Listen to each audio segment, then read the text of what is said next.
अस्सलामु अलैकुम वरहमतुल्लाहि वबरकातुहू। तो ये आज हमारी पहली क्लास है जो कि ओरिएंटेशन क्लास है यूजीसी नेट एग्ज़ाम की। अभी इससे पहले आप लोगों ने तैयारी की दिसंबर 2025 के लिए और उसका एग्ज़ाम दिया। उसके बाद नए सेशन के लिए आप में से बहुत सारे बच्चे हमसे जुड़ना चाह रहे हैं और जुड़े हैं, जो कि जून 2026 की तैयारी करेंगे, जून 2026 की। और इसमें कुछ ऐसे बच्चे भी हैं जिन्होंने इससे पहले तैयारी की, आधी अधूरी तैयारी की है, या फिर इसी तरीके से कुछ बच्चों ने बहुत मेहनत से भी तैयारी की है। मतलब कई कैटेगरी बन सकती हैं इससे पहले जिन लोगों ने एग्जाम दिए हैं। तो हम तैयारी को जानने की कोशिश करेंगे, क्या रोड मैप होना चाहिए सभी के लिए। जो पहली बार एग्जाम देने जा रहे हैं उनका क्या रोड मैप होना चाहिए, और इसी तरीके से जिन्होंने इससे पहले एग्जाम दिए और उससे पहले एग्जाम की कैटेगरी में लोग अलग अलग मोड़ पर खड़े हैं, उनके लिए तैयारी का क्या तरीकेकार होना चाहिए, इस पे हम गुफ्तगू करेंगे इंशाल्लाह। तो ये है आपके सामने सदफ एकेडमी, जिसको आपने ज्वाइन किया है। और मैं हूं आपके साथ आपका भाई, आपका दोस्त अब्दुल अजीम बिलाली। और यहाँ पर इंशाल्लाह हम यूजीसी नेट एग्जाम की प्रिपरेशन स्ट्रेटेजी को जानने की कोशिश करेंगे। कुछ टिप्स होंगी आपके लिए, कुछ नसीहतें होंगी, कुछ मिस्टेक्स जो बच्चों की जानिब से अमूमन होती हैं, वो मैं आपको बताने की कोशिश करूंगा कि क्या मिस्टेक्स होती हैं जनरली, और इसी तरीके से क्या स्ट्रेटेजी होना चाहिए इस एग्जाम को क्रैक करने के लिए। और एंड में अगर आप लोग साथ रहे इंशाल्लाह, और उम्मीद करूंगा कि आप लोगों को साथ रहना चाहिए, कि किस तरीके से आप मतलब क्वेश्चंस मुझसे पूछ सकते हैं आखिर में, आपके कुछ डाउट्स हों, या फिर जब मैं बातें बयान करूंगा अलग अलग, तो आपके कुछ क्वेश्चंस आएंगे, तो उस क्वेश्चन को भी इंशाल्लाह मैं एंटरटेन करूंगा अगर आप पूछेंगे। तो ये यकीन बैच आपने ज्वाइन किया है, इस यकीन बैच में इंशाल्लाह आप हमारी लाइव क्लासेस होंगी पेपर 2 के लिए, अरबिक के लिए। और उसके अलावा बहुत सारे बच्चों ने प्रहार बैच कॉम्बो भी ज्वाइन किया है, जिसकी वजह से वो यहाँ पर आए हुए हैं। तो सबसे पहले आपको क्या करना है, आपको जो एग्जाम का नेचर है उसे समझना है। नेचर ऑफ एग्जाम ये कई माने में हो सकता है। एक नेचर ऑफ एग्जाम जो जनरल अंडरस्टैंडिंग होती है कि इस एग्जाम की स्कीम क्या है, इस एग्जाम की क्या स्कीम है। तो इस एग्जाम की स्कीम ये है कि इसमें दो पेपर्स होते हैं, इसमें आपके दो पेपर्स होते हैं। एक आपका पेपर 1 होता है जनरल पेपर, और इसी तरीके से आपका पेपर 2 होता है जो कि यहां पर हमारे यहां अरबिक का है। हम किसी और की बात नहीं करेंगे, सिर्फ और सिर्फ अरबिक की बात करेंगे यहां पर। और इसमें पहले पेपर के 50 क्वेश्चन आते हैं एग्जाम में, और दूसरा पेपर जो कि हमारा अपना पेपर होता है, जिसमें हमने एमए किया है और उसी में हम पीएचडी करने वाले हैं, यानी जैसे कि हमारा अरबिक। तो पेपर 1 में आपके 50 क्वेश्चंस आते हैं, पेपर 1 में आपके 50 क्वेश्चंस आते हैं, और पेपर 2 में आपके 100 क्वेश्चंस आते हैं। 50 क्वेश्चन ये 100 मार्क्स के होते हैं, 100 मार्क्स, और 100 क्वेश्चन ये आपके 200 मार्क्स के होते हैं। तो total 150 questions multiply into 2, 300 marks के होते हैं टोटल।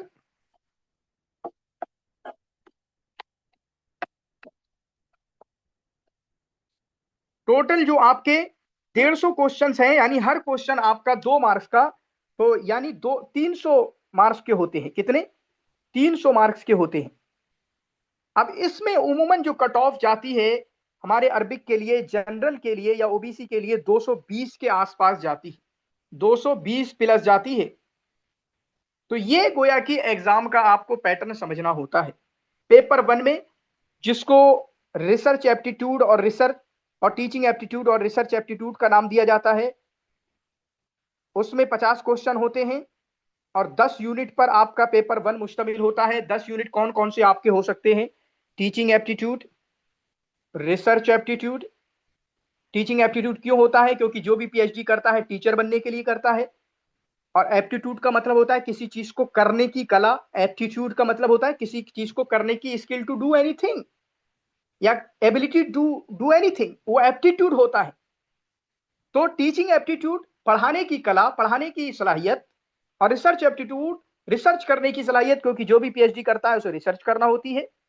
और इसी तरीके से फिर उसके बाद कम्युनिकेशन, जो भी टीचिंग करेगा उसको बोलना पड़ेगा। उसके बाद आईसीटी, कंप्यूटर के बारे में। जो भी टीचिंग करेगा उसको इन टूल्स को यूज करना पड़ेगा, और जो रिसर्च करेगा उसको भी इन सारे टूल्स का, जो आईसीटी के टूल्स हैं उनको यूज करना पड़ेगा। फिर उसके बाद आपका रीडिंग कंप्रहेंशन, आपके लिए पढ़ने की सलाहियत होना चाहिए इंग्लिश में आपके अपने पेपर में, क्योंकि रिसर्च करने जा रहे हो, बच्चों को पढ़ाने जा रहे हो आप। जब आप खुद ही पढ़ने की सलाहियत नहीं है, एक पैसेज पढ़ के समझने की सलाहियत नहीं है, तो आप बच्चों को क्या पढ़ा पाओगे? जब कोई पैसेज पढ़ के आपको उसमें से कुछ निकाल नहीं सकते, डाटा इंटरप्रिटेशन है या रीडिंग जो पैसेज है, तो आप रिसर्च क्या खाक करोगे? इस तरह की, मतलब ये मैं गोया कि वो बता रहा हूं कि ये यूनिट हमारे सिलेबस में क्यों रखे गए हैं। फिर उसके बाद आपका इन्वायरमेंट आता है।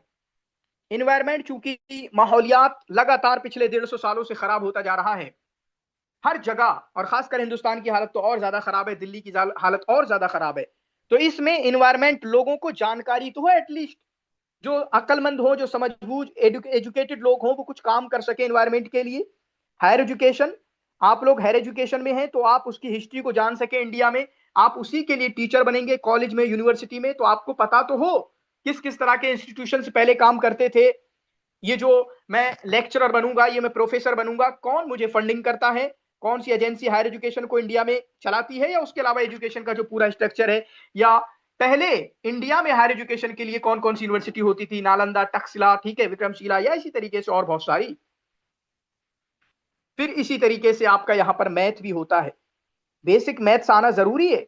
आप बच्चों को पढ़ा रहे होगे, आपको अपना हिसाब रखना होगा, आपको स्कूल खोलना होगा, आपको, आप प्रिंसिपल बनेंगे किसी कॉलेज के आप डीन बनेंगे, तो बहुत सारे मैथ के होते हैं। डीआई, बच्चों की मार्कशीट आपको देखना है, उससे एवरेज निकालना है, उससे परसेंटेज निकालना है, बच्चे की कितनी एवरेज आई है, कितनी परसेंटेज उसकी बनी है। तो ये तकरीबन आपका मतलब पेपर 1 होता है। और इसी तरीके से पेपर 2 हमारा अरबिक का, कल की जो पूरी क्लास होगी वो पूरी सिलेबस पे ही होगी इंशाअल्लाह ताला हमारी, ठीक है, अरबिक के सिलेबस पर। तो यहां पर लॉजिकल रीजनिंग होती है। लॉजिकल रीजनिंग का मतलब क्या होता है?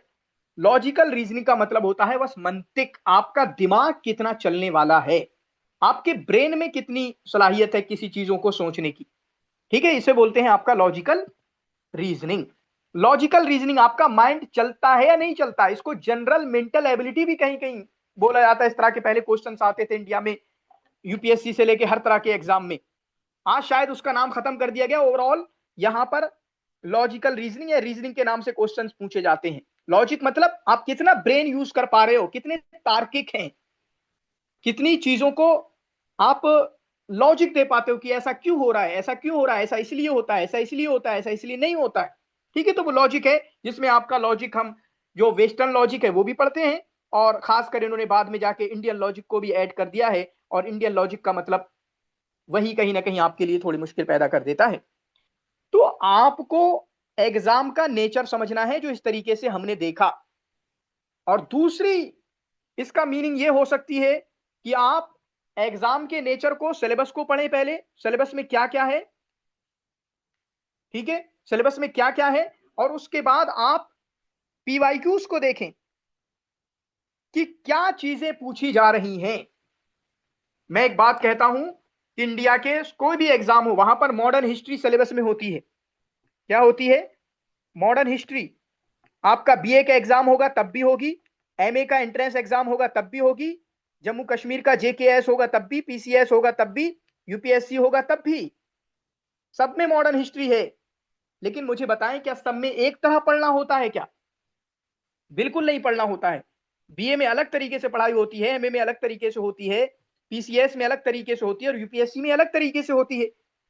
तो इसी तरीके से हम अपना सिलेबस देखें, और सिलेबस देखने के बाद पता लगाएं पीवाईक्यूज के जरिया कि आखिर क्वेश्चन किस तरीके से पूछे जाते हैं। यह हमें अपने अरबिक में भी करना है कि किस तरीके से पूछे जाते हैं। अश्शअरु फिल असरिल जाहिली, अश्शअरु फिल असरिल अब्बासी, अन्नस्रु फिल असरिल जाहिली, अल खिताबा फिल असरिल इस्लामी, अश्शअरु फिल असरिल हदीस व शुअराउहा, है ना, व शुअरा फिल असरिल हदीस। तो उसके बारे में ये एक सिलेबस है और नाम दिए हुए हैं, लेकिन इनके बारे में हमें कितना पढ़ना है, कितना डीप जाना है, कितनी पढ़ाई करना है, ये हमें पीवाईक्यू से पता चलेगा। और कितनी बार ऐसा होता है, बहुत सारे बच्चे हर एग्जाम में वो या तो बहुत ज्यादा डीप चले जाते हैं किन्हीं चीजों के साथ, किसी एक यूनिट के साथ बहुत ज्यादा गहराई में चले गए जितना पढ़ना ही नहीं चाहिए था, जिसकी वजह से उनकी तैयारी अच्छे से नहीं हो पाती है। Build your language first. अपनी लैंग्वेज अच्छी करिए, अपनी लैंग्वेज अच्छी करिए। रिकॉर्डिंग हो रही है ना?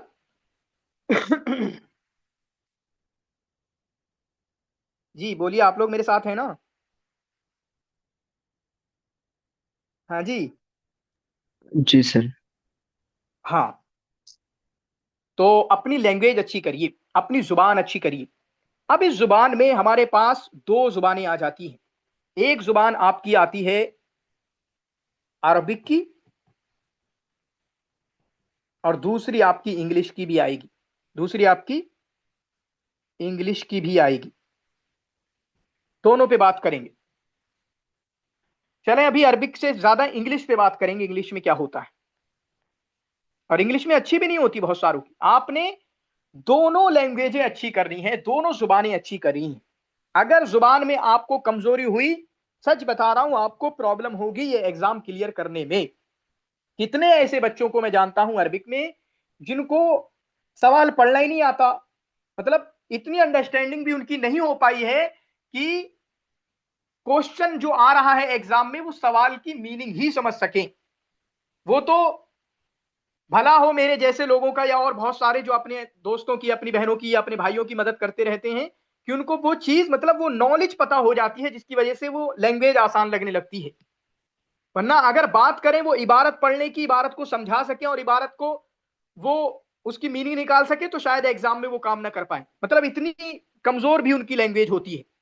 तो अगर आपकी लैंग्वेज कमजोर है अरबिक की, आज ही किसी बच्ची ने मुझसे पूछा कि सर मेरी लैंग्वेज कमजोर है, मैं क्या करूं? मैंने कहा कि मुश्किल होगा बहुत, आपको ट्राई करना है, आप ट्राई कर सकते हो। और इसके लिए एक एग्जाम्पल है बहुत पहले की, 2-3 साल पहले की। एक मेरे साथ के थे, कोई साथ की बहन थी एक, शायद उन्होंने मेरे साथ एग्जाम दिया था या कांटेक्ट में हम लोग आ गए थे जब मैंने एग्जाम दिया था। तो मेरा जेआरएफ हो गया, मेरा जेआरएफ हो गया, और उसके बाद मैंने 2-2.5 साल पढ़ाया भी।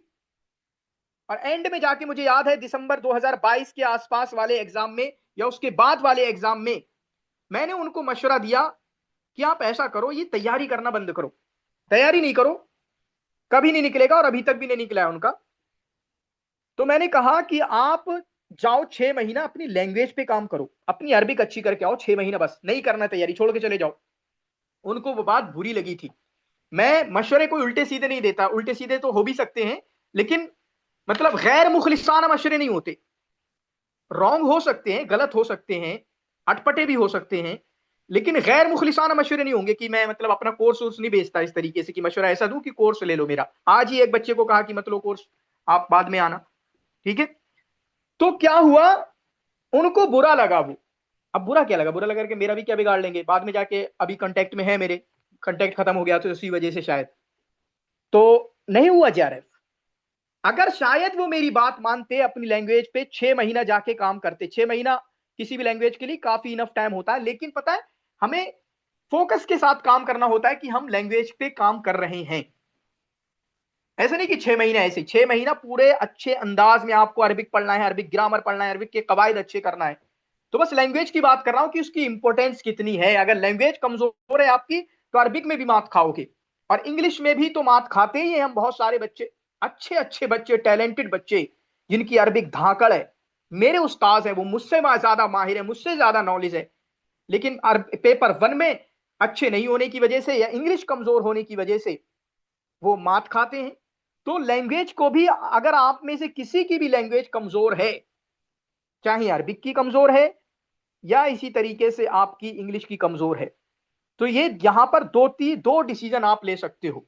अगर आपको लगता है सिर्फ इंग्लिश की है तो इतना नहीं कि छोड़ के ही भाग जाए, लेकिन अरबिक की जरूर, या तो आप थोड़ा सा पॉज दो कि मैं 6 महीना जा रही हूं, जा रहा हूं 1 साल या 6 महीना मैं थोड़ा इंग्लिश पे, अरबिक पे काम करूंगा, सिर्फ लैंग्वेज अच्छी करूंगा ताकि थोड़ा काम हो। तो आपको पहले देखना भी पड़ेगा कि आप कहां पे हो लैंग्वेज में। या दूसरा ये कर सकते हो, अगर आपकी कमजोर है, कि मैं तैयारी भी करता रहूंगा और साथ में मुझे लैंग्वेज पे भी काम करना है, ताकि लैंग्वेज मेरे लिए बैरियर ना बन सके। क्योंकि शुरुआत में पहले इंग्लिश में आपकी इंग्लिश लैंग्वेज बैरियर बनेगी, फिर math, DI, LR, logical reasoning, ये तो फिर लैंग्वेज की वजह से ही वही आपका रीडिंग कंप्रहेंशन होता है, तो ये भी आपका मतलब बहुत परेशानी क्रिएट करता है आपके लिए। तो लैंग्वेज पे आपको काम करना है, वरना हो नहीं पाएगा। और ट्रेंड की बात बताऊं मैं, गर्ल्स के लिए, मैं अपनी बहनों के लिए, आपकी शायद फाउंडेशन कमजोर होती है। मे भी बहुत सारे लोग इससे ऑफेंड हो कि क्या बोल दिया इन्होंने, लेकिन आप भी इस हकीकत को जानते हो, इसको छुपाया नहीं जा सकता।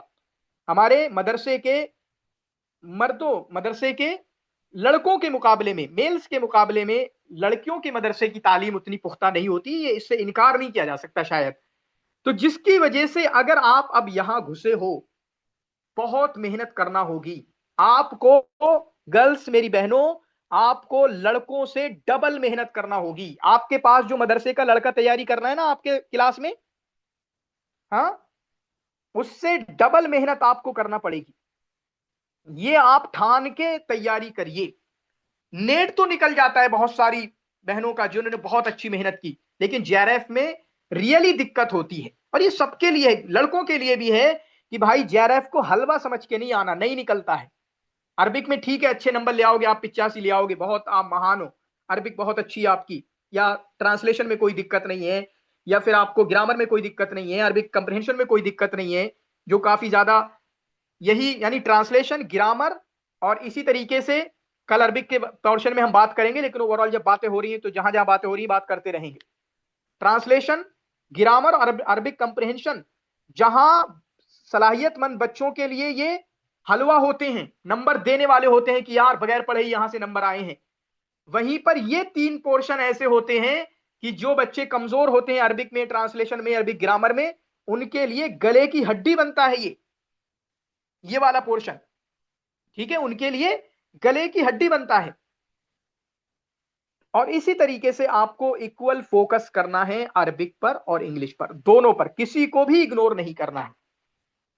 हमारे इंग्लिश का मतलब, ये इंग्लिश जो बोली है या अरबिक लैंग्वेज दोनों बोली है, या इसी तरीके से आपको दोनों पेपर पर बराबर तवज्जो देनी है। पेपर 2 को भी उतनी गहराई से पढ़ना है, उतनी मेहनत से पढ़ना है, और इसी तरीके से आपको पेपर 1 को भी काफी ज्यादा मेहनत से पढ़ना है। ठीक है, पेपर 1 को भी आपको काफी ज्यादा मेहनत से पढ़ाई करना होगी। इसी तरीके से कुछ लोगों का पहला अटेम्प्ट होता है, तो पहला अटेम्प्ट बहुत सारे लोग इसलिए देते हैं कि मैं दे के देखती हूं, दे के देखता हूं। तो ये काम आपको किसी को भी नहीं करना है, दे के किसी को भी नहीं देखना है, कुछ नहीं होता उस दे के देखने से। पहला अटेम्प्ट पूरी जान लगा दीजिए, पूरी जान, बैक हो जाइए। दूसरा सेमेस्टर था मेरे यहाँ के, मेरे क्लासमेट्स एग्जाम दे रहे थे, मैंने बात की अपने भाई से तो उन्होंने कहा कि एग्जाम मत दो आप। मैंने एग्जाम नहीं दिया। मैं ऐसा भी कर सकता था कि चलो फॉर्म डाल दिया, थोड़ा बहुत पढ़ के या बगैर पढ़े ही मैं दे के देख लूंगा, ये भी कर सकता था मैं, लेकिन मैंने कोई दे के नहीं देखा। अगली बार जब मुझे देना था फुल गया मैं। तो इसलिए किसी को भी दे के नहीं देखना है, कुछ नहीं होता उस दे के देखने से, और ज्यादा साइकोलॉजिकल प्रेशर आता है। जब तक ये जिंदगियां, ये चीजें हमारे साथ नहीं घटती तो हमें लगता है कि अरे ऐसे ही बोल रहे होंगे। हर किसी को साइकोलॉजिकल प्रेशर आता है। हमने अटेम्प्ट दिया है, घर वाले जानते हैं, इसने एग्जाम दिया है, आपने पढ़ा नहीं पढ़ा मैटर नहीं करता। आप सबको यही बताते फिरते हो बगैर तैयारी के दिया था, ये कोई बात होती है बगैर तैयारी के दिया था? ये बोलने का ही नहीं होता है बगैर तैयारी के दिया था। तो बगैर तैयारी या कोई भी तैयारी या दे के देखना, ये सब नहीं करना है। जब भी आपको पहला अटेम्प्ट देना है, पूरी जान लगा के देना है, और कोशिश करिए कि पहले अटेम्प्ट में ही आपका हो जाए। और अल्हम्दुलिल्लाह, शायद यकीन वैसे थे हमारे साथ थे एक, शायद उनका पहले अटेम्प्ट में अल्लाह करे हो जाए उनका। तो पहले अटेम्प्ट में ही पूरी एनर्जी लगाना है, और सबसे ज्यादा एनर्जी इसी अटेम्प्ट में होती है। और किसी वजह से अगर नहीं हो पाया तो उस मेहनत का फल आपको अगले अटेम्प्ट में मिलेगा, क्योंकि फिर उसके बाद आप दूसरे अटेम्प्ट में अपनी जान लगा देना, फुल जान लगा देना। जब तक आप पूरी जान नहीं लगाते हो, तब तक आपको एग्जाम की डेप्थ समझ में नहीं आती है। लोगों को लगता है कि पेपर 2 में 80 तो ऐसे ही आ जाएंगे, ऐसे ही नहीं आते बाबा, ऐसे ही नहीं आते, बहुत मेहनत करना पड़ती है, और ऐसे ही तो कभी भी नहीं आएंगे। समझ रहे हैं? ऐसे तो कभी भी नहीं आएंगे। 80 के लिए 80 नंबर, 80 क्वेश्चन सही करने के लिए पेपर 2 में पूरी जान लगाना पड़ेगी, तब जाके आएंगे।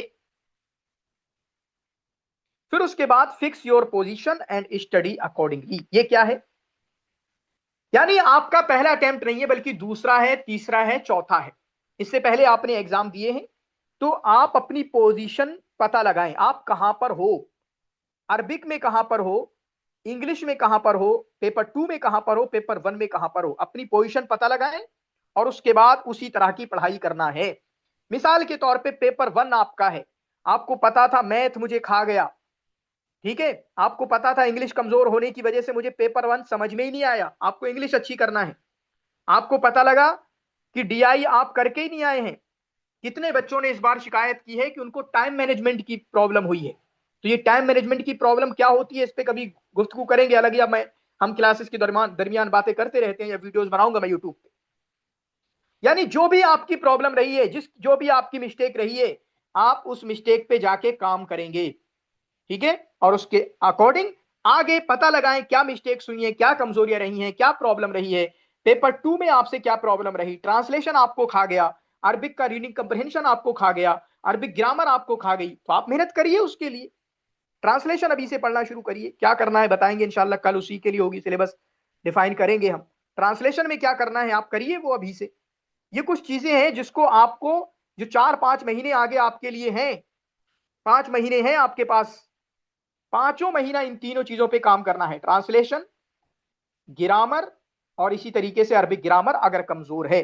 और अरबिक ग्रामर कमजोर नहीं भी है, तब भी उसमें इतनी गहराइयां होती हैं, है ना। जैसे मैं कहूं कि शायद मेरी कमजोर नहीं है, लेकिन फिर भी उसमें अरबिक ग्रामर की इतनी बारीकियां होती हैं कि पूरा एक फन है ना, इल्मे नौ, इल्मे सर्फ, फिर उसके बाद और अलग अलग। तो आपको मतलब पढ़ते रहना चाहिए, नजर डालते रहना चाहिए, ताकि कोई ऐसा क्वेश्चन ना आ पाए जो हमारे बाहर जाए, हमसे बाहर जाए, हमसे आगे निकल जाए।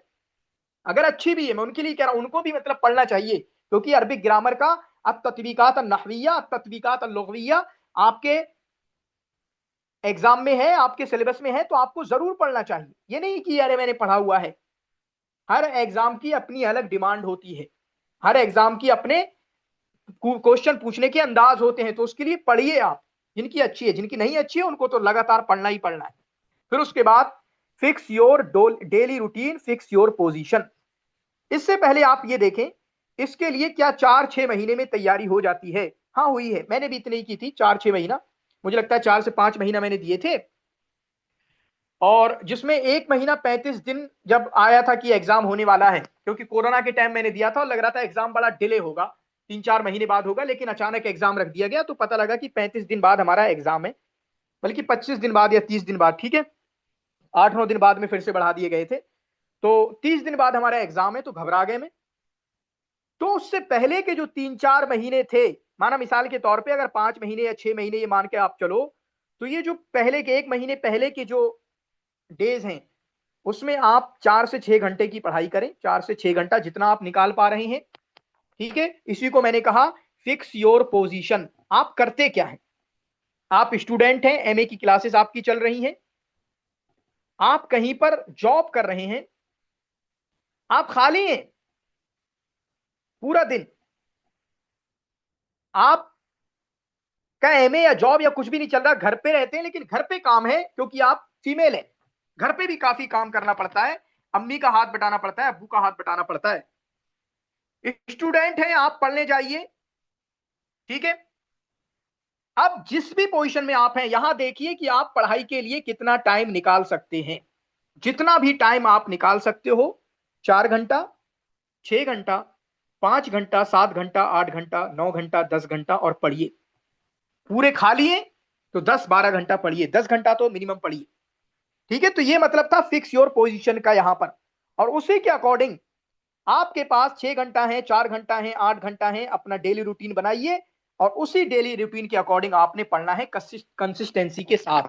फिर जब आप एग्जाम के करीब आ जाएंगे, 30 से 40 दिन, वहां पर आपको, हर किसी को कहूंगा मैं, जो खाली है वो तो खाली है, जो नहीं खाली है, कहीं जॉब कर रहे हैं, ज्यादा बिजी है, वो थोड़ा सा जॉब से अलग हो जाए, या थोड़ा टाइम ले लें, एक्स्ट्रा टाइम कुछ भी करके मतलब करें वो। और आखिरी 30-40 दिनों में 8 से 10 घंटे की पढ़ाई करें, क्योंकि जो आखिरी महीने में 8 से 10 घंटे वाली पढ़ाई है, जहां आप रिवीजन कर रहे हो, दिन रात पढ़ाई में घुसे हुए हो, ख्वाब पढ़ाई के आ रहे हैं, रिवीजन के ख्वाब आ रहे हैं आपको आपको बशार इब्न बुर्द या टीचिंग एप्टीट्यूड या टीचिंग मॉडल्स या ये डीआई और मैथ, यही आपके दिमाग में चल रहा है। वो 1 महीने की उस तरीके की पढ़ाई चाहिए होती है। लिटरली मेरी भाइयों और बहनों, ये हमारा एग्जाम कोई यूनिवर्सिटी और कॉलेज का एग्जाम नहीं है कि ऐसे ही निकल जाएगा, नहीं निकलता। आप देख रहे हो, मैं अपने आसपास देख रहा हूं, मुझे नहीं लगता था कितनी डिफिकल्टी होगी। 4-5 अटेम्प्ट नहीं, 4-5 सालों से लोग लगे हुए हैं और निकल नहीं पा रहा है। लेकिन अल्हम्दुलिल्लाह कुछ लोग आते हैं कम मेहनत के साथ भी 3-4 महीने में भी निकाला है, और लड़की होके लोगों ने निकाला है हमारे यहां से। आप जानते हुए क्यू में हमारी एक बहन है ऐसी, और 250 नंबर लेके आए वो, सिर्फ 4-5 महीने की मेहनत से, और इतने जबरदस्त मार्क्स लेके आए। और इसी तरीके से जो 4-5 महीने का है, आपको रेगुलर मेहनत करना है। और ये जो 4-6 महीने की मैंने जो बात की है ना, ये 4-6 महीना जब तक इस रेगुलरिटी के साथ, इस कंसिस्टेंसी के साथ आप नहीं देंगे, आपका एग्जाम नहीं निकलेगा, बिल्कुल नहीं निकलेगा। जब तक नहीं देंगे तब तक नहीं निकलेगा। देंगे, निकले ना निकले वो शर्त नहीं है, लेकिन अगर 4-6 महीना आपने जबरदस्त तरीके से पढ़ाई नहीं की तो निकलेगा ही नहीं, सिंपल है। ठीक है। और आपकी चल रही हैं एमए की क्लासेस, मेरी भी चल रही थी, पता है, मेरी भी चल रही थी, एमए के साथ ही निकाला था, तीसरा सेमेस्टर में निकल गया था मेरा। तो एमए की पढ़ाई अगर आपकी चल रही है, इसमें आपको टारगेट बनाइए। प्रॉब्लम ही वही होती है, ना हम फोकस्ड होते हैं ना सीरियस होते हैं। कितनी बार जब आप क्लास में जाते हो, मिसाल के तौर पे सब तरह की ऐसी क्लास नहीं होती है, हमारा तो ऑनलाइन चल रहा था, या हमारी क्लासेस होती थी, स्कूल का टाइमिंग थी हमारी कि सुबह जाओ 9 बजे और 1 बजे तक हमारी क्लास खत्म। लेकिन कहीं मैं जानता हूं बहुत सारी जगहों पे कि सुबह 9 बजे जाते हैं और 5 बजे छोड़ते हैं। ये क्या इतना परेशान करते हैं। तो लेकिन चलो आपका है। अब इसमें क्या करना है, जो खाली घंटी है ना, आपके खाली पीरियड है, वहां पढ़ाई करिए, अपनी किताब लेकर जाइए। चलो लेक्चर देखने को मैं वहां पर नहीं कहूंगा कि लेक्चर देखिए, लेकिन आप पीवाईक्यूज की किताब अपने साथ रखिए। आप बना लीजिए कि एमए के जो क्लासेस में जाऊंगी पीवाईक्यूज वहीं पे करूंगी। पीवाईक्यूज तो आसानी से हो सकते हैं ना, एमए जो आप क्लास जा रहे हो बच्चे, वहां पीवाईक्यूज की एक किताब लो और पीवाईक्यूज टारगेट बना लो कि पीवाईक्यूज मुझे क्लास के दरमियान ही करना है। क्लास के दरमियान का क्या मतलब है, यूनिवर्सिटी में पहुंचा और आधा घंटे अभी क्लास बाकी थे, वहां पर उस टाइम को निकालिए, पढ़िए। फिर उसके बाद एक लेक्चर हुआ, अगले टीचर, कितनी बार ऐसा होता है कि पूरी पूरी घंटियां खाली हो जाती हैं, लेकिन आप लोगों को मस्तियां करना होती हैं, अपनी फ्रेंड्स के साथ घूमने जाना होता है, टी पे जाना होता है, तो वो करने जाते हो आप लोग, तो वो नहीं करना है। वो अपनी क्लास में ही चुपचाप बैठ के वहां वो पढ़ाई करना है, जो पीवाईक्यूज की बुक आपने डिसाइड की है। डिसाइड कर लीजिए कि ट्रांसलेशन की एक बुक जो है, जो बताएंगे सर कल, वो ट्रांसलेशन की बुक मैं क्लास में ही पढ़ूंगी, क्लास में ही पढ़ूंगा। और कहां पढ़ूंगा, यही 1 घंटा 30 मिनट पहले पहुंच गए यूनिवर्सिटी, पढ़ डालिए। सर नहीं आए, पढ़ डालिए। कितनी बार ऐसा होता है कि कुछ टीचर की क्लासेस में हमें मजा ही नहीं आता है, कितने बच्चे सामने बैठते हुए कहीं और घूम रहे होते हैं, तो कहीं और मत घूमिए। आपको टीचिंग, आपको सामने वाले की क्लास में मजा नहीं आ रहा सर की, आप अपना पढ़ लीजिए। कितने लोग करते हैं, हर जगह करते हैं, बड़े बड़े लोगों ने किया, काद ने किया, सब ने किया, ताऊ हुसैन ने किया, मजा नहीं आ रहा पढ़ाई में, हम अपना करेंगे जो हमारा अपना है। ठीक है। तो ये करना है आपको एमए का इस तरीके से। फिर बहुत सारे बच्चों का ट्रैवल का होता है, ट्रैवल के लिए दरमियान सुन लें, आप लेक्चर सुन लें, पढ़ सकते हैं, लेक्चर सुन सकते हैं, मतलब वो टाइम यूटिलाइज करने का है जो आपकी क्लासेस हैं एमए की। बहुत सारे बच्चे करते हैं, वहीं से टाइम निकाला जाता है, वरना फिर आप कहते हो टाइम ही नहीं मिला, टाइम ही नहीं मिला। फिर उसके बाद यहां पर कुछ मोस्ट इंपोर्टेंट थिंग होंगी। क्वेश्चन लेना अच्छा लगेगा, मैं आपको बाद में देखूंगा कि आपसे कुछ क्वेश्चन लूं, कि हार्डवर्क, मेहनत तो आपको करना ही पड़ेगी, बहुत मेहनत चाहिए, 4 से 6 महीना मेहनत। डिसिप्लिन होना चाहिए, डिसिप्लिन के साथ, डिसिप्लिन या कंसिस्टेंसी इसमें होती है, कुछ लोग 10 दिन पढ़ते हैं और 10 दिन फिर गायब भी कर देते हैं, फिर 10 दिन गायब कर देते हैं, फिर 10 दिन गायब कर देते हैं। और हैरत तो इन पे तब होता है बच्चे हमारे पास ऐसे कि इन्होंने कुछ नहीं पढ़ा, एग्जाम से पहले सिर्फ 10-20 दिन पढ़ के अभी अफसोस कर रहे हैं कि अच्छा नहीं गया। मतलब पहले कभी नहीं पढ़ा था इन्होंने, बहुत अच्छे से नहीं पढ़ा, ना क्लासे ली ना कुछ किया, आखिरी के 10-20 दिन थोड़ा सा सीरियस क्या हो गए, और ये अफसोस जता रहे हैं कि हमारा हुआ नहीं। मुझे पता है, बुरा लगता है। बुरा लगने की मिसाल ऐसी है कि जेएनयू का एग्जाम मैंने मतलब देना ही नहीं था, मैंने छोड़ दिया था। मेरा हैदराबाद हो गया, मुझे वहां रहना है, दिल्ली में रह हुआ था यहाँ पे 8 6 साल, तो मेरा हैदराबाद हो गया था, मुझे देना ही नहीं था, लेकिन एग्जाम दिया और मेरा नहीं हुआ तो बुरा लगा। मैं मतलब मैंने तैयारी भी नहीं की, सिर्फ एग्जाम नाम को दे दिया था मैंने, लेकिन जब नहीं हुआ तो बुरा लगा। बुरा तो लगता है, लेकिन उनको समझना चाहिए कि भाई आपने सिर्फ 10 दिन 20 दिन पढ़ाई करी थी, आपका क्या होने वाला है? कुछ नहीं होने वाला। ऐसे तो जेआरएफ नहीं निकलते, और जेआरएफ ऐसे निकलता होता सब जेआरएफ बैठे होते आपके आसपास। फिर उसके बाद फोकस, कंसिस्टेंसी, डिसिप्लिन, या हार्डवर्क, गोया कि सब इंटीग्रेटेड होते हैं, एक तरह की चीजें ही मान लो। आपको फोकस होना चाहिए। फोकस का मतलब कहते हो कि मुझे चाहिए, बस ये चाहिए जेआरएफ, इसी इसी अगले जून में मुझे चाहिए, बस मुझे भूत चढ़ गया, मुझे चाहिए, तब होती है, नहीं होती वरना है कि देखते हैं तैयारी करके। तैयारी करके देखने वालों का किसी का नहीं होता। बर्निंग डिजायर, वही आग होना अंदर, सेल्फ बिलीफ और खुद पे भरोसा होना चाहिए। आपको ये बिलीफ अपने अंदर पैदा करना होगा। और लिटरली बताऊं, मुश्किल नहीं है एग्जाम, बस मुश्किल इसलिए है क्योंकि प्रॉब्लम्स बहुत हैं, डिस्ट्रैक्शंस बहुत हैं, रील्स बहुत देखी जा रही हैं, प्रॉब्लम्स बस वहां पर है। डिस्ट्रैक्शन और दोस्तियां बहुत की जा रही हैं, मतलब टाइम बहुत बर्बाद किया जा रहा है। अपनी जो फोकस है, अपना जो गोल है, अपनी पढ़ाई है, वो नहीं किया जा रहा, उसके अलावा सब कुछ किया जा रहा है। इस वजह से मुश्किल हो जाता है, वरना ये मुश्किल नहीं है। डेली रूटीन स्टडी शेड्यूल वो बनाना है आपको, मैंने बताया। और इसके लिए आप क्या कर सकते हो, यानी balance between paper 1 and paper 2। दोनों ही पेपर को लगातार पढ़ना है, दोनों ही पेपर को लगातार पढ़ना है। ये गलती क्या होती है कि कुछ बच्चे माना 15 दिन 10 15 दिन उन्होंने पेपर 1 पढ़ लिया, फिर उसके बाद पेपर 2 उठा लिया। नहीं भाई साहब, आपको आज से अगर आप पढ़ाई शुरू कर रहे हो तो हर दिन पेपर 1 भी पढ़ना है और हर दिन आपको पेपर 2 भी पढ़ना है। ठीक है, हर दिन पेपर 1 भी पढ़ना है और इसी तरीके से हर दिन पेपर 2 भी पढ़ना है। वो अपने अकॉर्डिंग कर सकते हो। मिसाल के तौर पे अगर आपके पास 6 घंटा है तो 3 घंटा आप पेपर 1 को दो और 3 घंटा पेपर 2 को दो। फिर उसके बाद आप पता लगाएं कि आपके कमजोर एरियाज कौन से हैं और इसी तरीके से स्ट्रॉन्ग एरियाज कौन से हैं। जो आपके स्ट्रॉन्ग एरियाज हैं उनको बेहतर रखिए, और यहां पर आपको जो कमजोर एरियाज हैं उनको छोड़ना नहीं है। मैथ अगर आपका कमजोर है तो छोड़ के नहीं जाना है, ठीक है। बलागा आपकी कमजोर है तो आपको छोड़ के नहीं जाना है।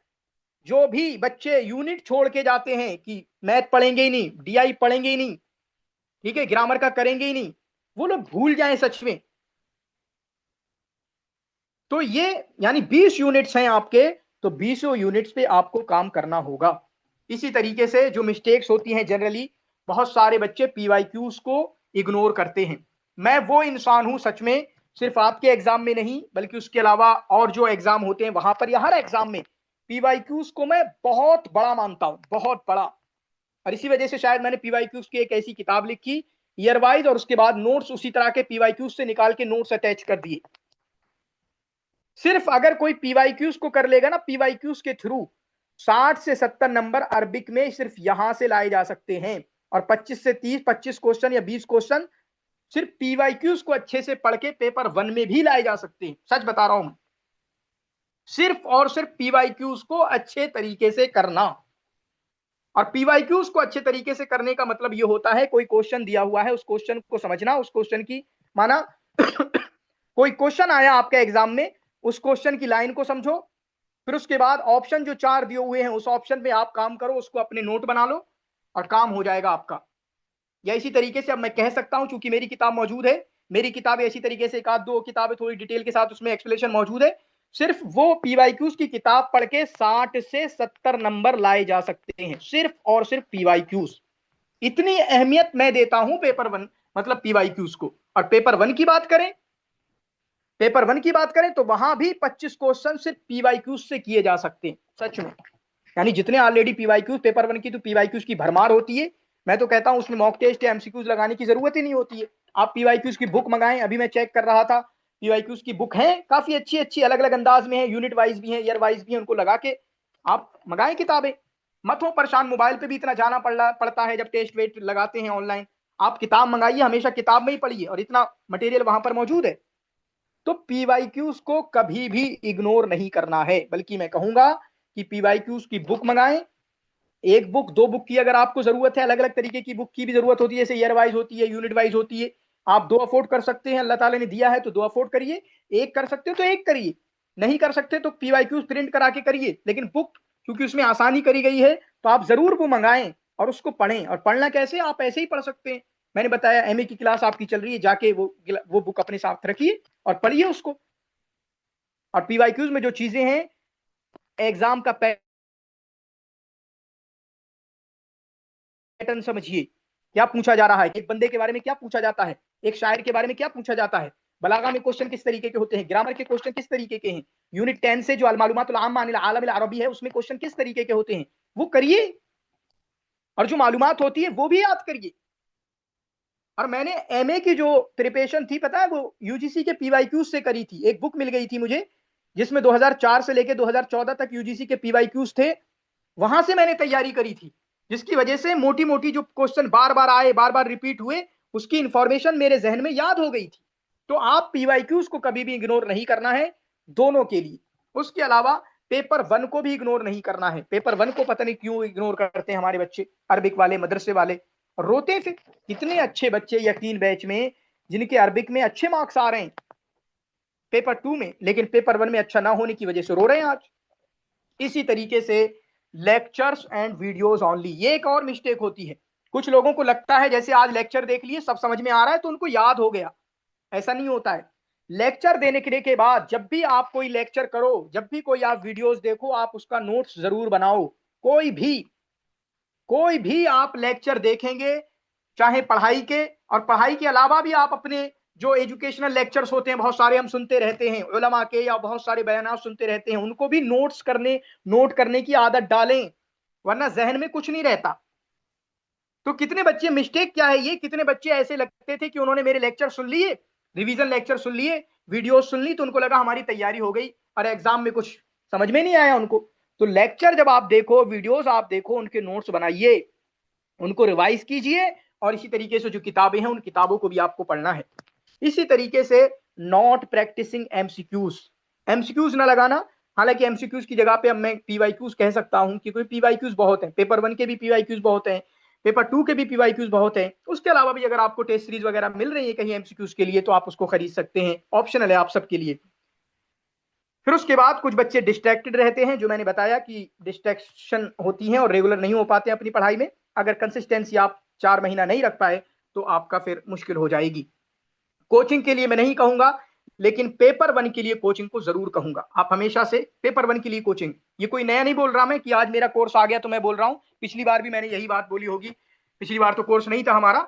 लेकिन अब मदरसे वाले अगर बच्चे हैं, अल्हम्दुलिल्लाह एक ऐसे इंसान के साथ जिसने मदरसे से तालीम हासिल की है और इसी तरीके से उनकी स्कूलिंग भी अच्छी है, और फीमेल भी हैं, अगर फीमेल और ज्यादा उनको मतलब इंटरेस्टेड रहे उस चीज में, तो आप पेपर वन के लिए हमारे कोर्स को ज्वाइन कर सकते हैं। अगर वो नहीं पसंद आता तो आप किसी का भी ज्वाइन कर सकते हैं, लेकिन मैं जरूर एडवाइस करूंगा कि पेपर वन के लिए आप कोर्स जरूर ज्वाइन करें, पेपर वन के लिए।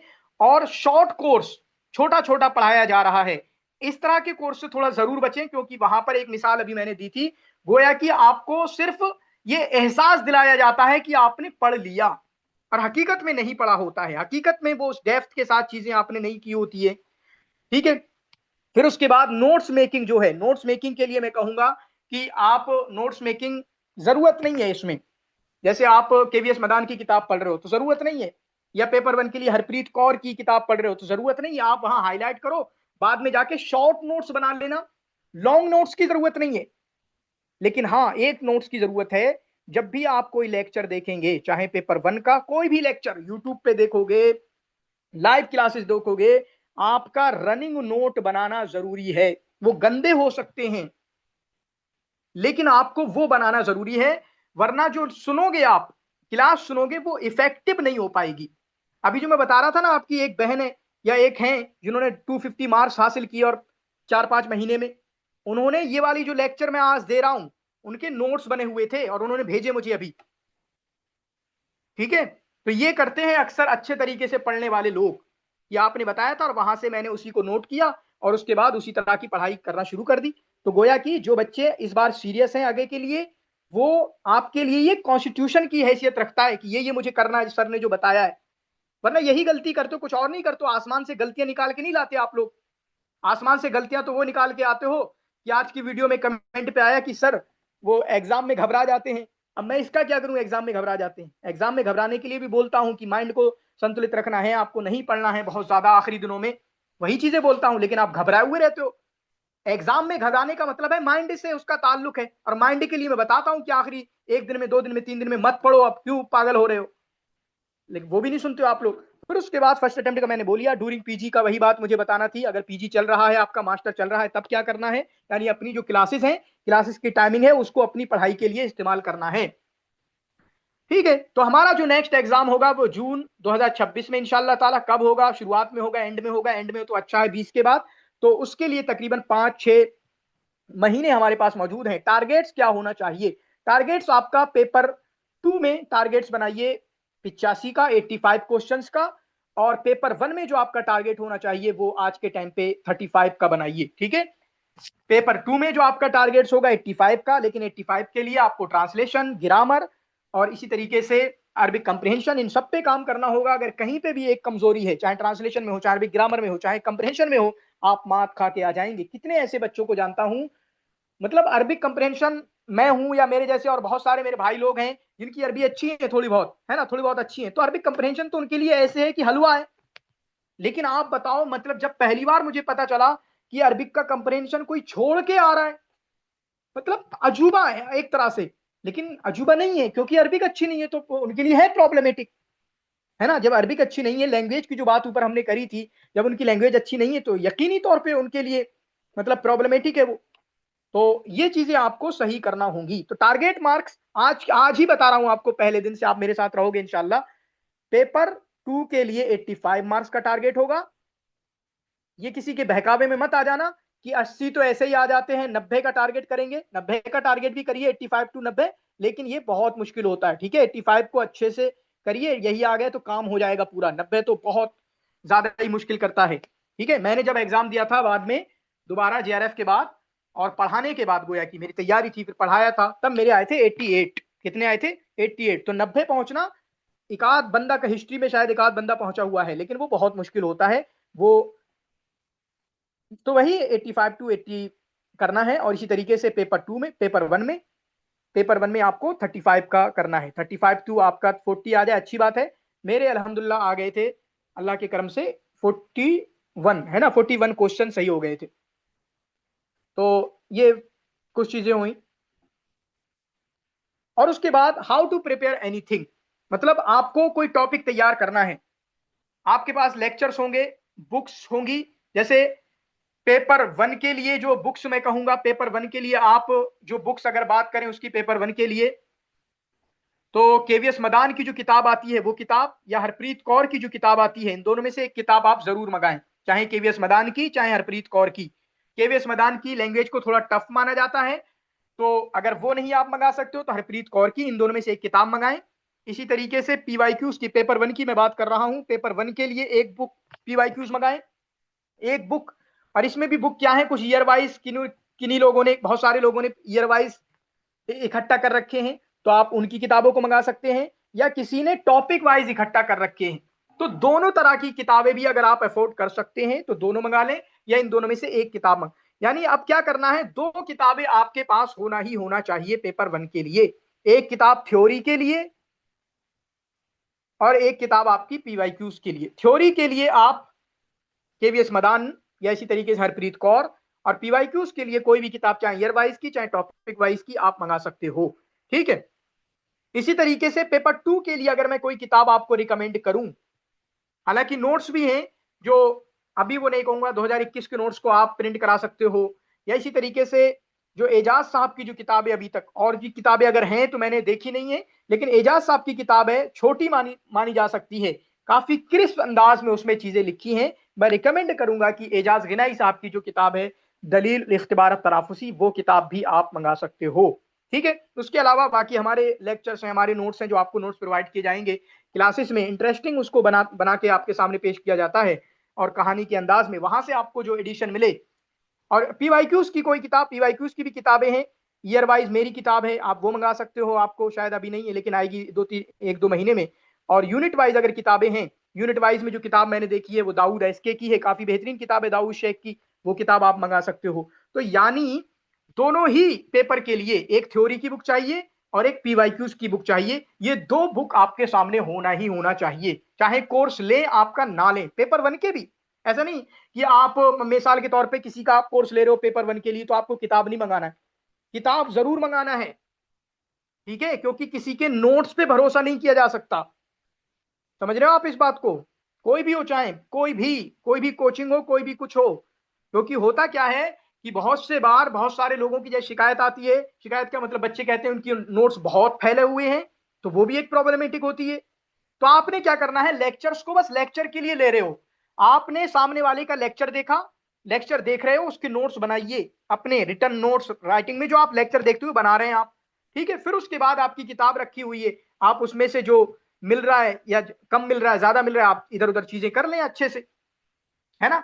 तो चाहे कोई भी हो, चाहे पेपर टू के लिए या पेपर वन के लिए कोई भी हो, कि सिर्फ उसके नोट्स पढ़ूंगा मैं, ये गलती नहीं करना। बच्चे अब जो गलतियां कर रहे हैं इस तरह की, चाहे कोई भी हो किसी के भी, यानी एक बुक वगैरह आपको जरूर मंगाना चाहिए, दो किताबें, दो दो किताबें दोनों पेपर के लिए, पेपर वन के लिए एक किताब थ्योरी के लिए और पेपर वन की पीवाईक्यूज की किताब। इसी तरीके से अरबिक के लिए आपको एक थ्योरी की किताब मंगाइए और इसी तरीके से एक पीवाईक्यूज की किताब मंगाइए। इस तरीके ये दो किताबें आपके पास होना चाहिए, वरना आजकल इतना डिजिटल, दिन रात आप रील्स वगैरह देख रहे हो, फिर उसके बाद नोट्स भी आप यहीं पे पढ़ रहे हो, नेट पे पढ़ रहे हो, मोबाइल पे पढ़ रहे हो, लैपटॉप पे पढ़ रहे हो, तो ये मुश्किल हो जाती है। उसके अलावा कुछ वीआईपी चीजें हैं, सिलेबस आपको याद होना चाहिए, सिलेबस आपको याद होना चाहिए, ठीक है।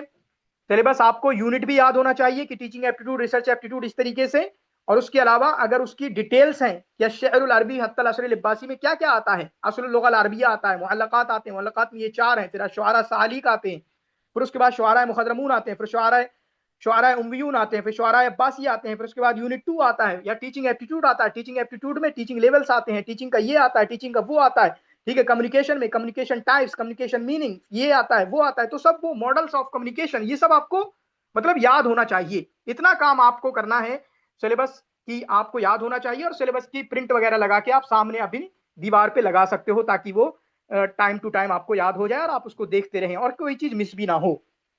फिर उसके बाद पीवाईक्यूज की बात हो गई, और रिवीजन, रिवीजन आपको करते रहना है, आपको लगातार रिवीजन करते रहना है। जो चीज पढ़ें सिर्फ पढ़ते ही नहीं चले जाएं, बल्कि आप एक रिवीजन शेड्यूल बनाएं कि आपको दिन में आज जो पढ़ा है आखिरी 1 घंटा मुझे रिवीजन करना है, ठीक है। दिन में जो पढ़ा है आखिरी 1 घंटा रिवीजन करना है, या हफ्ते में जो पढ़ा है मैं संडे को रिवीजन किया करूंगी, या इसी तरीके से सैटरडे को मैं रिवीजन किया करूंगी, या संडे को रिवीजन करके पिछले हफ्ते का और संडे को ही मुझे मॉक टेस्ट देना है।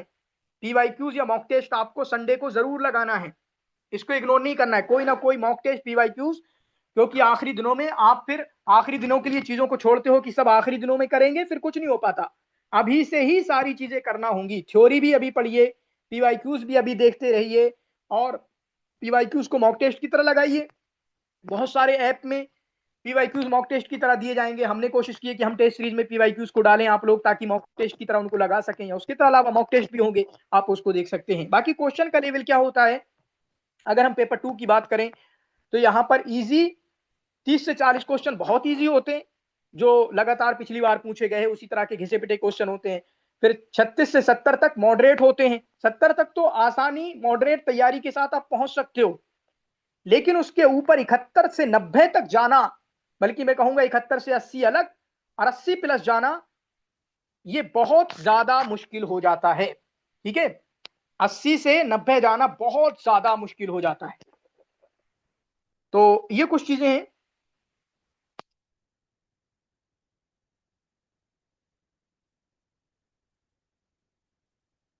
जी आप कुछ पूछ लें यहाँ पर, बाकी फाइनल मैसेज यही है कि हार्ड वर्क जो है आपको मेहनत करना है, फोकस के साथ, डिसिप्लिन के साथ।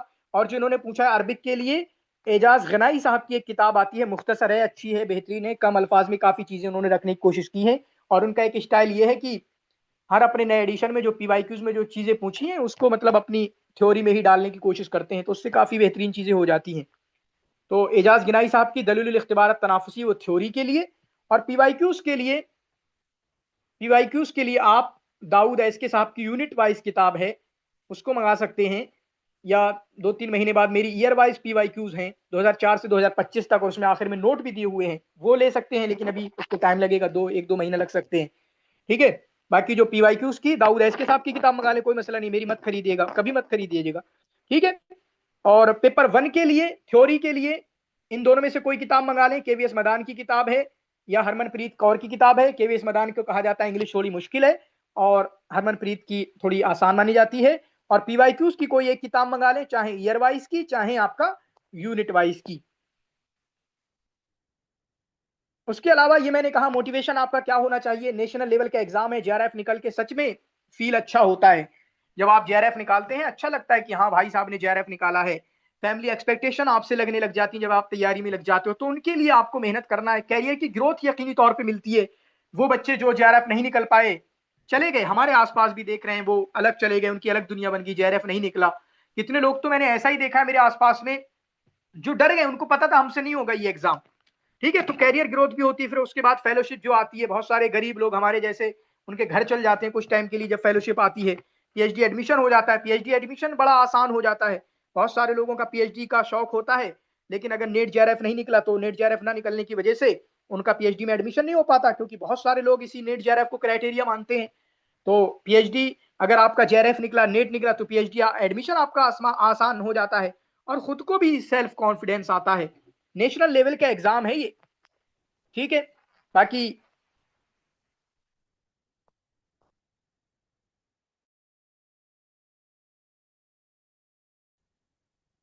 ठीक है, ये सारी चीजें। बाकी अरबिक का कल सिलेबस हम डिसाइड करेंगे। तो जो कल वाला लेक्चर है, यानी अरबिक के सिलेबस को डिकोड करना, समझना अरबिक के सिलेबस को, वो पहले नहीं किया था मैंने, तो इस वजह से ये कुछ चीजें थी। तो कल हम सिलेबस को डिसाइड पढ़ेंगे, सिलेबस को समझेंगे, पहले यूनिट में क्या है, क्या चीजें पढ़ना है, या ये सिलेबस कहाँ से पढ़ सकते हैं, वो इंशाल्लाह पेपर 2 के बारे में अलग से अच्छे से बात कर लेंगे। बाकी पेपर 1 के मुतालिक या ओवरऑल आपके यहाँ कोई क्वेश्चन हो तो आप मुझसे पूछ सकते हैं अभी, किसी भी तरीके का। या जो बच्चे कोर्स ज्वाइन करना चाहते हो वो भी पूछ सकते हैं हमसे, कोई किसी भी तरीके की कोई बात। जी।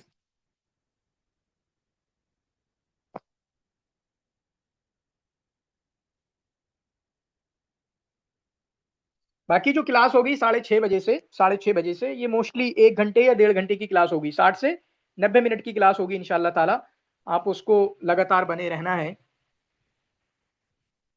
हालांकि ये चीज है कि मतलब अटेंशन बना पाना ऑनलाइन में काफी मुश्किल होगा बहुत सारे लोगों के लिए, लेकिन आपको कोशिश करना है, आपको मेहनत करना है। जी, कोई क्वेश्चन है आपके पास?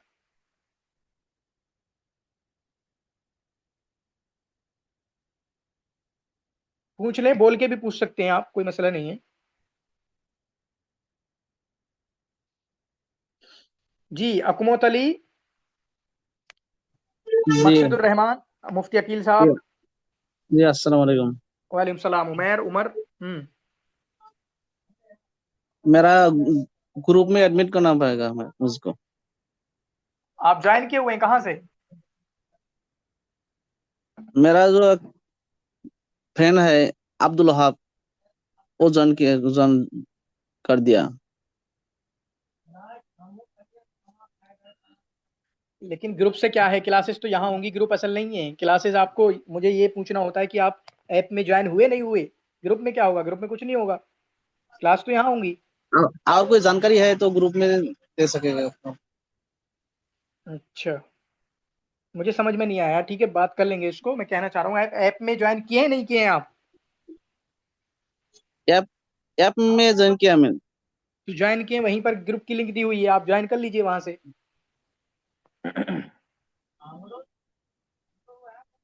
ठीक है, हम्म। देख रहा हूँ। मसला जी ग्रुप में नहीं है, अस्सलाम ग्रुप में तो कुछ वालेकुम। नहीं रखा है वहां पे अभी, या कभी भी क्या होगा, असल क्लासेस तो यहाँ ऐप में होंगी। आज ही मैंने लिंक शेयर कर दी है, ये हमेशा शेयर थोड़ी करूंगा मैं, 2-3 दिन के लिए बस, 1-2 क्लासेस। जी, कुछ पूछना अस्सलाम है? वालेकुम। वालेकुम अस्सलाम वरहमतुल्लाह। ये मौलाना, ये क्या बोलते हैं, इसमें जो क्लासेस हो रहे हैं तो सारी चीजें वो जो ऐप ये भेजे थे तो उस ऐप में सारी रिकॉर्डिंग मौजूद होंगे। हाँ, अब ये जो जो हमारी क्लास है ये रिकॉर्ड हो जाएगा वहां पे। ये क्योंकि उमूमन तौर पर मैं क्योंकि क्लास कर नहीं पाऊंगा, अलबत्ता ऐसे सुनूंगा सिर्फ, क्योंकि मैं भी अभी पढ़ाता हूँ, ऐसा लग जाएगा इस वजह से। जी।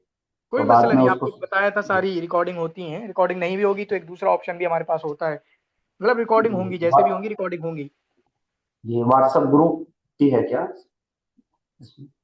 हाँ, व्हाट्सएप ग्रुप भी है, आपने अभी ज्वाइन किया है, ऐप में जाके देखिए, वहीं ऐप पे ग्रुप की लिंक दी हुई है। अच्छा अच्छा। हाँ, नोट्स वगैरह सब वहीं पे मिल जाएंगे सारी चीजें? नोट्स मिलेंगे ऐप में। ऐप ऐप में? में मैं ऐड अच्छा। करूंगा, नोट्स का सेक्शन बना हुआ है, आप देख सकते हैं। उसको हम ये करके बाहर से ये निकलवा सकते हैं ना फिर बाद हाँ हाँ,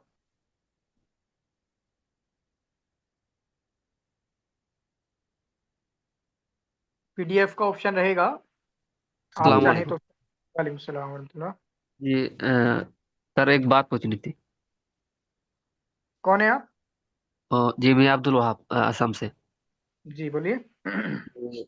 सर, वो पेपर वन क्या आज ही से शुरू होगा ना? नहीं नहीं, पेपर वन तो 9 फरवरी से है। अच्छा ज्वाइन किया अच्छा। आपने ना? जी, ज्वाइन किया है मैंने। आपके ऐप में वो भी आया होगा ना, दोनों आए होंगे जिन लोगों ने कॉम्बो ज्वाइन किया है। हाँ हाँ, मैंने कॉम्बो लिया है। हाँ, तो वो 9 फरवरी से है, उसकी डेट है ना 9 फरवरी से। अच्छा अच्छा, ठीक है सर। हम्म। तो पेपर वन की भी आप तैयारी कराते हैं? नहीं, मैं तैयारी नहीं कराऊंगा। दूसरी एक जी मैम है, अपने मदरसे से उनका बैकग्राउंड है और स्कूलिंग भी अच्छी है, मैथ जीआई उनको अच्छा आता है, तो उनका भी जी। कोर्स है। अच्छा अच्छा।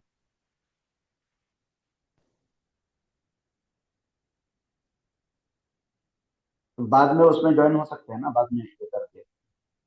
हाँ, ज्वाइन हो सकते हैं। एक और ऑप्शन है, मैं देखूंगा कि आप यहाँ से कॉम्बो में अपग्रेड कर जाएं, इस तरह का ऑप्शन है, मैं देखूंगा, लगा दूंगा, मुझे अभी याद आया है कि मतलब आप जी लोगों में से अपग्रेड करना हो तो अपग्रेड कर जाएंगे, वरना अलग से लेंगे तो एक्स्ट्रा पैसे जाएंगे ना शायद।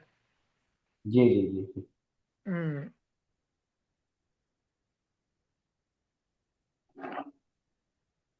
अस्सलाम वालेकुम।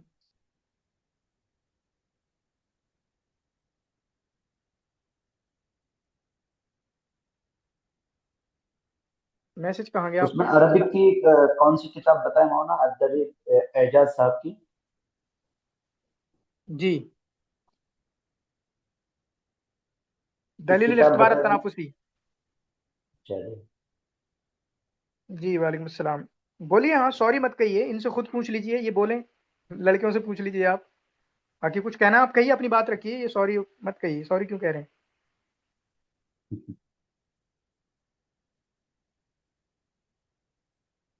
बोलिए, बात रख लीजिए आप।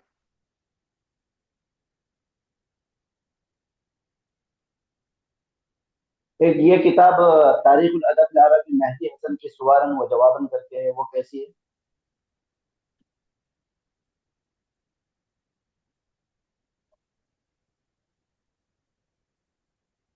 है तो पढ़िए, इस्तेफादा करिए, लेकिन अभी यूजीसी के हिसाब से नहीं है।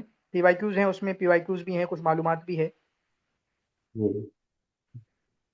जी उमैर साहब, आप बात रख सकते हो अपनी, कोई मसला नहीं है, मतलब आप गलत मत बोलो कि मैंने गलत बोला, क्या गलत बोला, क्यों बोला, वो भी बता सकते हो। और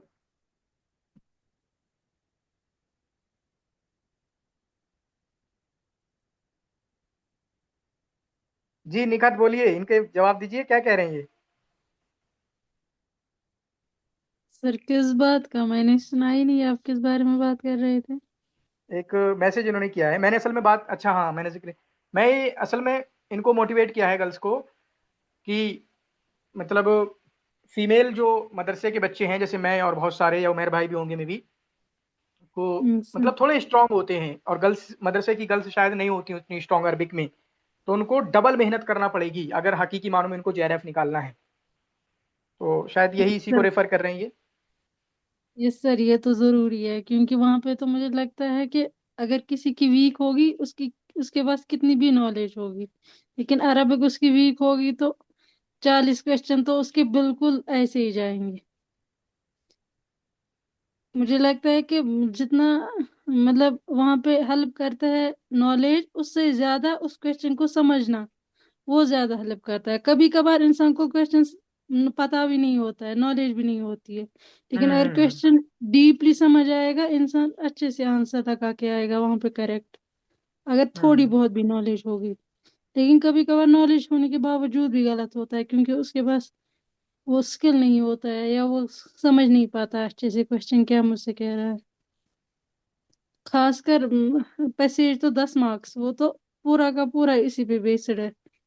वो 10 मार्क्स गए मीन्स 20 मार्क्स गए, उतना ही तो होता है। जेआरएफ के लिए तो वही होता है। वो चले गए, वो 10 मार्क्स में जेआरएफ का भी नहीं होगा। जिसके तो वही 10 हो जाएंगे। फिर क्वेश्चंस में तो 10-15 जाते ही जाते हैं, चाहे इंसान कितना भी पढ़ ले, हम्म। कितनी भी नॉलेज होगी, 10-15 उसके अलावा जाएंगे ही जाएंगे। अरे 10 क्वेश्चन मैं कह रहा हूँ, 10-15 क्वेश्चन मुझे ऐसे फील होता है कि नए क्वेश्चन, मतलब हल करना अलग बात है, हल कर लो ठीक है, बहुत सारी नॉलेज के साथ है ना, लेकिन हाँ, दस क्वेश्चन पंद्रह ने। तो वो होते हैं जो इसने पढ़े ही नहीं होते हैं, चाहे हाँ वो हाँ हाँ। किसी भी नोट से पढ़ा होगा उसने। इसके हम्म। साथ साथ मौलाना क्या बोलते हैं, बंगाल सेट और बिहार सेट वगैरह, स्टेट और यूपी टेट वगैरह, इसकी सबकी तैयारी हो जाएगी साथ में नहीं? हाँ हाँ बिल्कुल बिल्कुल, वो तो छोटे छोटे एग्जाम है अच्छा अच्छा जी।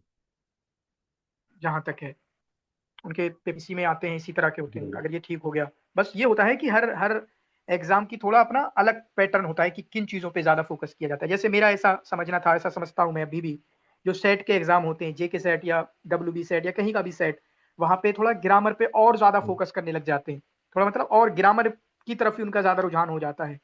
ऐसा मतलब ऐसा सोचना है मेरा। चलिए। सर मेरे हिसाब से जो यूनिट जेआरएफ देंगे ना, वो खाली दो है, एक तो 7 और 10वां। और 10वां सारा लगभग बेस्ड है इसी ग्रामर पे, मतलब इसी चीज पे। अरबिक अच्छी होनी चाहिए, ग्रामर अच्छा होना चाहिए। 10वां यूनिट लेकिन तो उसमें तो एक चीज और है, इल्फाज। एक चीज और है, एक चीज और है। Yes sir. जो मैंने अभी वीडियो अभी बनाई है वो मैं डालूंगा, इसमें दो तरह के लोग हैं। एक तो जो आप कह रहे हो, मतलब जैसे दो पार्ट हैं, एक है रट्टे का पार्ट, ठीक है, यस सर। और एक है समझने का नहीं कहूंगा, सलाहियत का पार्ट है एक। Yes sir. और सलाहियत का पार्ट वो यूनिट 10 है, यानी वही ट्रांसलेशन, ग्रामर और अरबिक कंप्रहेंशन। हाँ, उसमें रट्टा नहीं चलेगा। तो एक बंदा मतलब रट्टे के पार्ट को उन्होंने कवर किया, और हम्म। जो सलाहियत वाला पार्ट है, ट्रांसलेशन, ग्रामर और इस तरीके से, वो अच्छा नहीं हो पाया, तो उसके भी 80+ मार्क्स नहीं आ रहे, कभी भी क्वेश्चन ठीक नहीं होंगे। हाँ। लेकिन एक कैटेगरी हमारे दोस्तों की वो भी होती है, जो सलाहियत वाला पार्ट उनका कवर है, यस सर। लेकिन वो चाहे जॉब की वजह से, या बहुत ज्यादा बिजी है, या सीरियस नहीं ले रहे, या टाइम नहीं दे रहे, उनका ट्रांसलेशन क्या, वो ट्रांसलेशन के बाप हैं, ग्रामर के बाप हैं, वो अरबिक कंप्रेhension क्या, वो इंटरप्रिटेशन करते हैं, ठीक है, हम्म। इंटरनेशनल लेवल पे, यानी सलाहियत वाला पार्ट का सही है उनका, लेकिन रेक्टाफिकेशन वाला पार्ट उनका ठीक नहीं है, तो वो भी नहीं कर पाते। हाँ, दोनों चीजें जरूरी है। करना दोनों सही है, जेआरएफ के करना लिए तो दोनों। दोनों है, इवन नेट के लिए दोनों चीजें इस टाइम पे नेट के लिए दोनों चीजें जरूरी हाँ है। हाँ जेआरएफ की तो आप बात ही छोड़े, क्योंकि नेट तो हमारा 210 के करीब करीब जाता है। बिल्कुल। उसके लिए दोनों चीजें जरूरी है। मेरा जहां तक ये रहा कि बाकी जो यूनिट्स है उनमें इजी क्वेश्चंस आते हैं, जो मुश्किल सवाल आते हैं वो अक्सर 7वें यूनिट में से आते हैं। हम्म। और 10th यूनिट हमें सबको, कुछ जिसको मुश्किल मुझे नहीं है असल लगता है। में, अभी मैं बोल रहा हूँ ना, सात, जो सलाहियत मतलब अरबिक की सलाहियत कमजोर होने की वजह से 10th यूनिट ही परेशान कर रहा है अक्सरियत को, जैसे आपने हाँ, बोला। वही मेन चीज जो होती है 10th यूनिट। मुझे लगता है हम्म जिसका 10th बढ़िया हो जाएगा ना, उसका जेआरएफ तो हम्म। इजीली निकलेगा, अब क्योंकि आप यही पढ़ते देखो सब। कि 10 हम्म। का कंप्रहेंशन है, हाँ। 10 क्वेश्चन बहुत हैवी होते हैं, मतलब पूरा पूरा यूनिट आपका कवर होता है 10 क्वेश्चन के लिए। फिर उसके अलावा ग्रामर हो गई, फिर उसके बाद ट्रांसलेशन हो गया, लेकिन ये टॉपिक ऐसे भी हैं कि इसके लिए आप मतलब कि चंद क्लासेस हो जाएं, या खुद भी आप कुछ की 5 दिन पढ़ लो, ये नहीं होगा, है ना। कल इंशाल्लाह, कल यस पेपर सर। टू पे, कल पेपर 2 पे बात होगी। कल मैंने बोला ना, डिकोडिंग द सिलेबस है, कल सिलेबस पे बात करेंगे कल हम्म। इंशाल्लाह। सब बताऊंगा कि ग्रामर के लिए क्या करना है, ट्रांसलेशन के लिए क्या करना है, अरबिक कंप्रहेंशन के लिए क्या करना है, ये तीनों चीजें कि क्या करना है, उन तीनों के लिए लगातार आपको मेहनत करना होगी, अभी से ही उन पे काम करना होगा, आगे के लिए भी। और ये तीनों चीजें ऐसी हैं जो मतलब हमारी, जिस फील्ड के हम लोग हैं उसके लिए जरूरी है वो चीजें। आपको अरबिक ग्रामर पढ़ाना होगी, एज अ टीचर के आप वर्क करोगे, ट्रांसलेशन पढ़ाना होगा, ट्रांसलेशन हमारी मतलब ट्रांसलेशन अच्छा होगा तो किताबों के तर्जुमे हम करेंगे, ठीक है। उसके अलावा कंप्रहेंशन, अरबिक कंप्रहेंशन पीएचडी के लिए ज़रूरी होगी कि हम नॉवेल्स पढ़ सकें, वो चीज़ें पढ़ सकें, वही चीज़ें वो शायद वही सोच के उसी तरह का वो टेक्स्ट देते हैं, शायद कभी पोइट्री दे देते हैं, कभी नॉवल वोवल में से कुछ उठा के दे देते हैं। और इस बार इंशाल्लाह जो अरबिक कंप्रहेंशन के पीवाईक्यूज हैं वो सॉल्व करेंगे, वहीं से मतलब समझने की कोशिश करेंगे कि क्या है, क्या पूछा है, किस तरह की चीज़ें हैं। इसमें टाइम है हमारे पास, है ना। यकीन बैच में शायद एंड में काफ़ी ज़्यादा शुरू किया था, अभी 1 महीना पहले शुरू कर रहे हैं। तो जो यकीन बैच पिछला वाला था वो 26 अगस्त से शुरू किया था, मतलब 1 महीना लेट शुरू किया था। तो इसमें जितनी चीज़ें हो सकेंगी करेंगे इंशाल्लाह, बस आप लोग साथ रहें, ज़्यादा से ज़्यादा लोगों को लाएं, आप लोग भी जुड़े रहें ताकि मोटिवेशन हमारा बना रहे। अरे यहाँ पे किसी चीज़ को चैलेंज वैलेंज मत लीजिए, आके पढ़िए बस, ठीक है। शुरुआत में जी लोग जी। मुझे जानते नहीं है, बड़े बड़े कन्फ्यूजन में रहते हैं। एक बंदा था जब यकीन बैच की शुरुआत हो रही थी तो कहता था आप इस यूनिवर्सिटी चले गए और ये वेस्टर्न कल्चर से ज़्यादा वो है, कभी टोपी नहीं लगाते, ये नहीं लगाते, वो नहीं लगाते। फिर बाद में समझा कि क्या है ये, कुछ चैलेंज वैलेंज आप मत कहाँ लीजिए से किसी भी। आप कहाँ से हैं सर? बरेली से हूँ मैं, यूपी बरेली से। अच्छा किसी अच्छा चीज़ को अच्छा। चैलेंज मत लीजिए, अच्छे से पढ़िए, पढ़ते टाइम पे रहिए, इल्म को चैलेंज वैलेंज नहीं किया जाता। इल्म सीखने की चीज़ें हैं, तवाज़ु वाली चीज़ें होती हैं इल्म, ठीक है। तो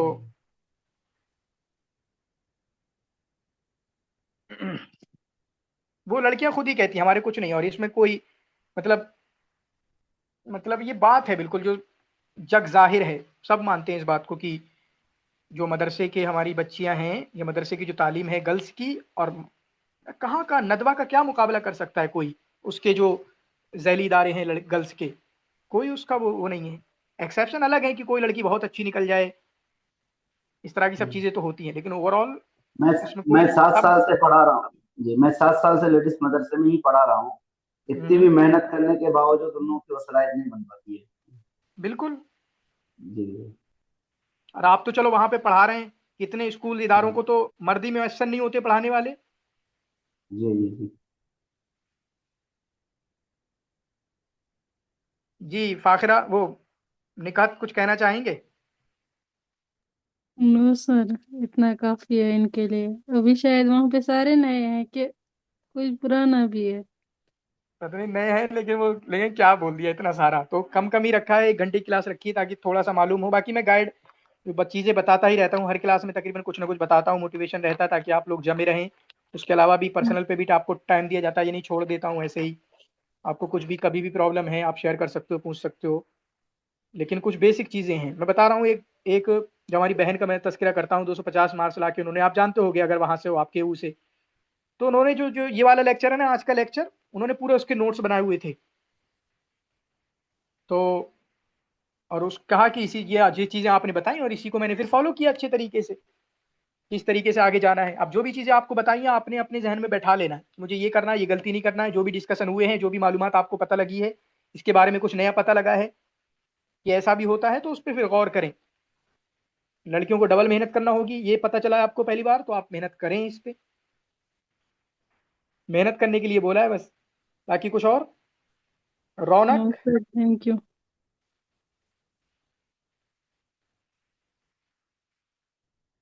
उनैना है, उनैना। जी अस्सलाम जी वालेकुम सर। जी उस्ताद। वालेकुम सलाम जी, बताइए।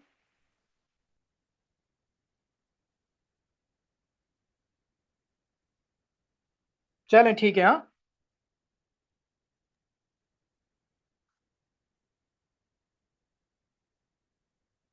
ठीक है। अस्सलाम वालेकुम व रहमतुल्लाहि व बरकातहू। वालेकुम सलाम व रहमतुल्लाह।